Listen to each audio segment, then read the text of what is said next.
Hello everyone, क्या हाल चाल है आप सभी के। और जिसका इंतजार था, मेंटर 365 सीपीओ गाइडेंस बैच आपका स्टार्ट हो चुका है।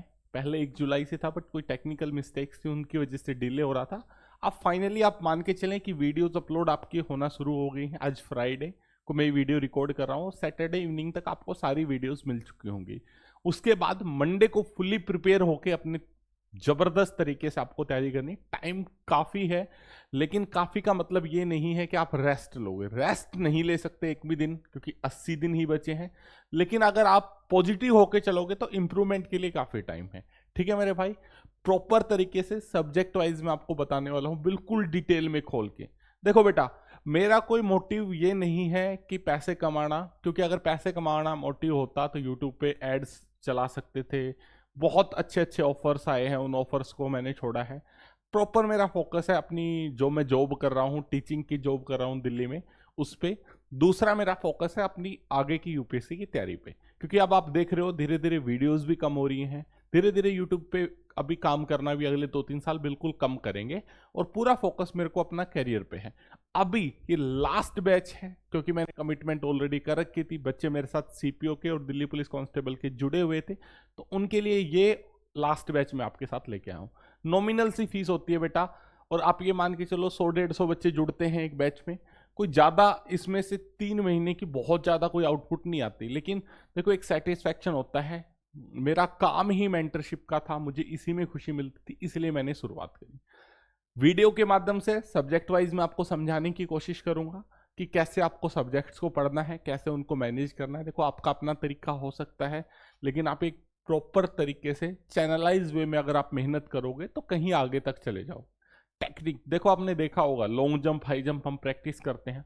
नो डाउट हम अच्छी लॉन्ग जंप हाई जंप कर सकते हैं, लेकिन एक प्रॉपर टेक्निक और उसमें जुड़ जाए तो हमारा तुरंत एकदम हमें बूस्ट मिलता है। तो वो टेक्निक ही मैं आपकी तैयारी में जोड़ने की कोशिश करूंगा।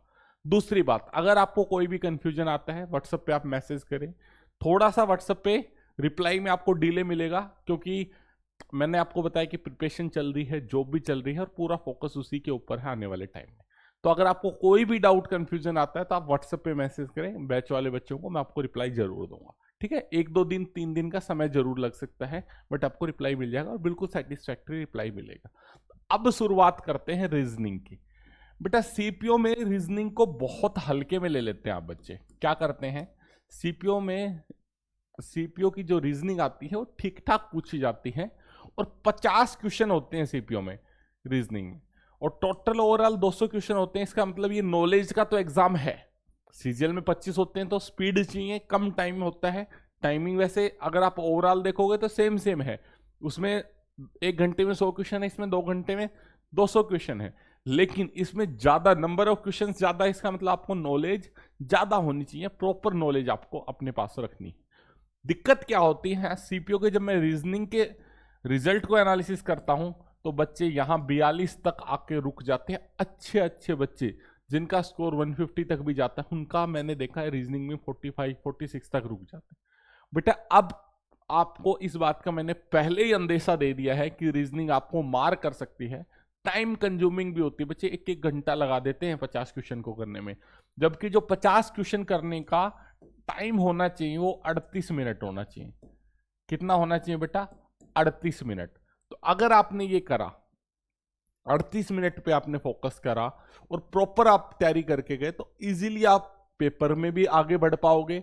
क्योंकि अगर आपका हौसला भी बढ़ता है, रीजनिंग अगर 38 मिनट में हो जाती है और 50 नंबर की हो जाती है, तो हौसला भी बढ़ता है कि भाई इसमें तो पूरे नंबर आ रहे हैं और टाइमली मेरा पेपर भी समाप्त हो रहा है। ठीक है मेरे भाई, तो रीजनिंग पे आपको पूरा फोकस करना है, और डेली बेसिस पे 1 घंटा आपको रीजनिंग पे देना है। कितना देना है बेटा? 1 घंटा। 3 क्वेश्चन आपके निकल के आते हैं रीजनिंग में। पहला क्वेश्चन, सर डेली कितने क्वेश्चन सोल्व करें? बेटा, कितने से हमें मतलब नहीं है। अगर आपका डाइस का क्वेश्चन, देखो एक क्राइटेरिया बना लो, मॉक टेस्ट में अगर आपका क्वेश्चन सही हो रहा है और 30 से 40 सेकंड में हो रहा है, तो आपको उस चैप्टर के एक भी क्वेश्चन करने की जरूरत नहीं है। रीजनिंग में मैं फिर बता रहा हूं, अगर आपका कोई क्वेश्चन सही हो रहा है और 30 से 40, मान लो डाइस है, इजी चैप्टर आपका सही हो रहा है, क्वेश्चन 30-40 सेकंड में, 20 सेकंड में आप बना लेते हैं, मत करो बेटा ज्यादा प्रैक्टिस उस पर। मेहनत किस चैप्टर पे आपको करनी है? जिस चैप्टर पे आपका क्वेश्चन गलत हो रहा है या आपको 1-1.5 मिनट लग जा रहे हैं, ब्लड रिलेशन है, मैथमेटिकल ऑपरेशन अच्छे पूछता है, सीरीज है, डिकोड नहीं कर पा रहे, तो उन पे आपको मेहनत करनी है। अब दूसरा क्वेश्चन आपका क्या आता है कि कितने क्वेश्चन प्रैक्टिस करें। बेटा कितने भी क्वेश्चन मत करो, मेरा मानना यह है जिस चैप्टर में आपको दिक्कत है उसके सिर्फ 100 क्वेश्चन प्रैक्टिस कर लो। चाहे बुक में 1000 दे रखे हो चाहे 500, आप सिर्फ 100 कर लो। चाहे पहले 100 कर लो, चाहे अल्टरनेट कर लो, पहला, पांचवा, 9वां, 13वां, हर चौथा क्वेश्चन कर लिया, हर तीसरा क्वेश्चन भी कर सकते हो, पहला, चौथा, 7वां, 10वां, ऐसे भी कर सकते हो। सबकी अपनी टेक्निक है। तो सिर्फ 100 क्वेश्चन आप अटेम्प्ट कर लो। अगर 100 क्वेश्चन करने के बाद फिर आप मॉक में एनालिसिस करो कि क्या आपको क्वेश्चन सही हो रहा है और क्या 30 से 40 सेकंड के अंदर हो रहा है। अगर 100 क्वेश्चन करने के बाद ये काम आपका हो रहा है तो ज्यादा क्वेश्चन आपको और मेहनत करने की जरूरत नहीं है। अगर फिर भी आपका ये क्वेश्चन नहीं हो रहा, टाइम ज्यादा लग रहा है, तो और 100 क्वेश्चन कर लो। अगर 200 क्वेश्चन करने के बाद आपका क्वेश्चन सही है और 30-40 सेकंड में हो जा रहा है तो दैट्स ऑल, इनफ है। इनफ वर्ड कभी भी आप देखोगे तो कभी भी आपको इतने अथाह तैयारी का समुद्र है, इतनी बुक्स हैं मार्केट में, इतनी वीडियोस हैं, अथाह तैयारी कर सकते हो कितना भी। आप सीरीज के 1000 क्वेश्चन लगा लो, कैलेंडर पे ढूंढ लो, कहीं भी ढूंढ लो, लेकिन ऐसा नहीं होता बेटा। आपको बस 2 क्राइटेरिया पे आपको खरा उतरना है। पहला, क्वेश्चन आपका ठीक हो रहा है मॉक टेस्ट में। दूसरा, 30 से 40 सेकंड में आप उसको कर ले रहे हैं कॉन्फिडेंटली। मान लो किसी लगातार 2-3 मॉक में आपका कोई चैप्टर से क्वेश्चन गलत हो रहा है और आप उसमें कॉन्फिडेंट थे कि मेरे को आता है, तो फिर ईगो पे नहीं लेना, दोबारा प्रैक्टिस करनी है। ये चीज है, प्रैक्टिस जरूर करनी है। जहां भी आपको कंफ्यूजन लगे कि हाँ मेरा इसमें थोड़ी सी भी गलती होती है, प्रैक्टिस करनी है। तीसरी चीज, अगर आपका चैप्टर बार बार 100 क्वेश्चन आप प्रैक्टिस कर रहे हो फिर भी टाइम नहीं घट रहा, तो आपको क्या करना है, उस चैप्टर की वीडियो देखनी है यूट्यूब से, किसी टीचर की या किसी पेड बैच में से किसी साथी भाई के पास लाइब्रेरी में कोई पेड बैच हो, तो सिर्फ उस चैप्टर की आप पेड क्लासेस देख लो और फिर उसके ऊपर 100 क्वेश्चन लगा लो, तो आपका टाइम घट जाएगा। तो ये काम आपको करना है, ठीक है मेरे भाई। अगर आपने ये काम अगले 80 दिन तक रीजनिंग में कर दिया तो 101% आपका टाइम घटेगा। 36 से 38 मिनट में आपका पेपर हो जाएगा रीजनिंग में। 50 में से 50 आप स्कोर करोगे गारंटी के साथ, ठीक है। इस चीज को आप ध्यान रखना कि बहुत ज्यादा बच्चे 42 नंबर पे रह जाते हैं, तो बेटा आपको वो गलती नहीं करनी है, ठीक है मेरे भाई। ज्यादा से ज्यादा बच्चों के साथ शेयर करें। इसमें मैंने रीजनिंग के बारे में बात करी, अब मैं बात कर लेता हूं रीजनिंग की बुक्स के बारे में।